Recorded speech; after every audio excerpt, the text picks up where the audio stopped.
Hi class, I hope you're in good spirits and in good health. I'm really excited to get into our online course, even though it was a little unexpected.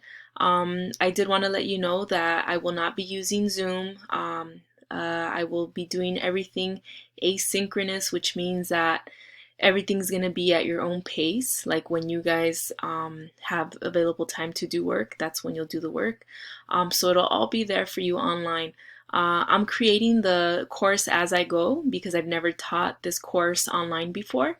So I will be creating the content week by week. So unfortunately, I can't make future weeks available. The modules will unlock every Monday at 9 a.m. and will close every Sunday at 11:59. Okay.